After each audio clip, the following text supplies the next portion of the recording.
Bismillah ve salatu ve selamu ala Resulillah. Amma ba'd. Şimdi arkadaşlar, zulüm hakkında biz danışmıştık. En büyük zulüm elbette ki insanın Allah'a şərik koşmasıdır. Və zulmün növləri var və onlar insanın özünə zulm etməsi, insanın başqasına zulm etməsi, ailəsinə zulm etməsi. Yəni bu növləri var və çoxdur həm də insan ümumiyyətlə zulm etməkdən çəkinməlidir. Xüsusən də zəifə zülm etməkdir. Əgər sənin qarşındakı zəifdirsə və sənə gücü çatmırsa, sən bundan istifadə edərək onun haqqına girə bilməzsən, onun haqqını tapdalaya bilməzsən, onu əzə bilməzsən. Və ona görə də sələflərimiz deyir ki, əgər sən güclüsənsə, qüdrətin çatırsa, gücün çatırsa kiməsə, sən ona zülm eləmək iqtidarındasansa və xatırla ki, Allah Taala'nın qüdrəti hər şeyə çatır. Qüdrətli Allahı, güclü Allahı, hər şeyə gücü çatan, yetən Allahı fikirlər. Sən onun əmrindən heç yerə qaça bilməzsən və onun sənə göndərəcəyi şiddətli cəzadan heç vaxt qurtula bilməzsən. Həmişə onu xatırla. Ona görə də həmişə bu məsələ olanda və xatırla və çalış təvazökar olasan, çalış sadə olasan, çalış xeyirli olasan, insanlara zülm etmək yox, yəni onlara fayda verəsən, onlara xeyir verəsən, xeyir qapısı açasan. Və onlar çoxdur xeyir qapıları. Və onlar həm mənəvi olur, həm maddi olur, həm dillə olur və s. də, yəni başqa növləri var. Və ona görə yəni, bunları öyrənməlisən, çalışmalısan ki, insanlara xeyir verəsən, fayda verəsən və həmişə zülm etməkdən çəkin. Və hətta, nə deyir, yenə də sələflərimiz, Allah Taala məzlum kafirin də duasını qəbul edir. Nəyə görə? Münafiqin də, kafirin də, müsəlmanın da, qeyri-müsəlmanın da. Nəyə görə? Çünki Allah Taala ədalətlidir. Yəni, hələ bir şey yoxdur. Bəzən olur ki, görürsən ki, müsəlman gedir kafir ölkəsinə, qeyri-müsəlman ölkəsinə, gedir orada məsələn, nəsə oğruyur. Deyir, bunlardan oğramaq halaldır. Və yaxud da başqa şeylər eləyir. Bunlar düzgün deyil. Əgər onlar səni etibar edib öz ölkələrinə buraxıblarsa, sən o etibarı itirməməlisən və əxlaqını da qoruyub saxlamalısan. Yəni, bu sənə halal deyil.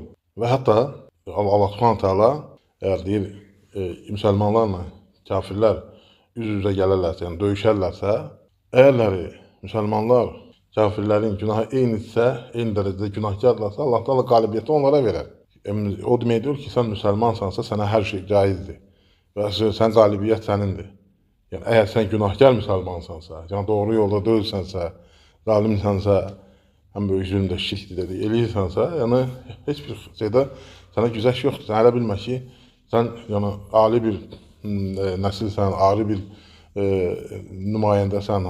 Xeyr, elə bir şey yoxdur. Yəni sizin xeyriniz Allah qarşısında sizin ən təqvalınızdır deyir Allah. Təqvalı da kimdir? Allah Taala'nın əmrlərini yerinə yetirən, qadağalarından çəkinən insan. Allah Taala'nın əmr etdiklərini yerinə yetirən, yəni Allah Taala'nın göndərdiyi dəlillərlə, sübutlarla, öz başına nətər gəldi yox və Allahdan cənnəti umaraq və Allah Taala'nın qadağan etdiklərindən çəkinmək, Allah Taala'nın göndərdiyi dəlillərlə, sübutlarla və Allah Taala'nın qəzəbindən qorxaraq, cəhənnəmindən qorxaraq. Təqva budur.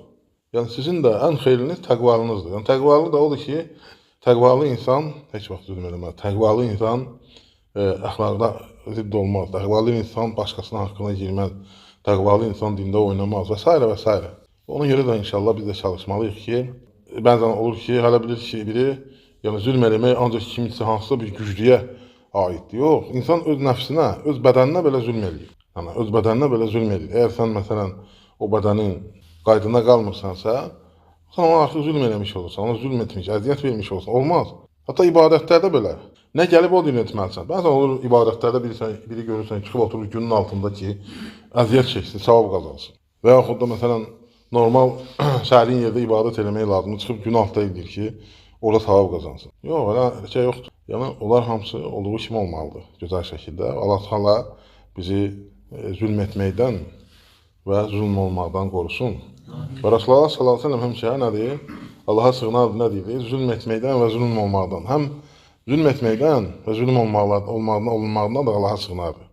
Yəni, heç kəsə zülm, dua et ki, heç kəsə zülm etmə. Ola bilər ki, kiməsə nəsə deyərsən, kimisə haqqına gedərsən, ona zülm eləmiş olarsan. Yəni, adi bir sözlə zülm eləmiş olarsan. Ona görə çox ehtiyatlı olmaq lazımdır məsələlərdə, diqqətli olmaq lazımdır. Allah bizi islah etsin, Allah bizi qəlblərimizi birləşdirsin. Allah müsəlmanlara kömək olsun. Allah ölkəmizi xeyir içərisində etsin. Əmin-aman içərisində etsin. Allah əsgərlərimizi qoruyanları qorusun, sərhədimizi qoruyanları qorusun, əmin-amanlığımızı qoruyanları qorusun. Allah ölkə başçımızı qorusun, biz üçün xeyirli etsin. Allah bütün müsəlmanlara kömək olsun. Subhanakallahumma və bihamdik. Nəşhədu an la ilahe illə əntə nəstəğfiruka və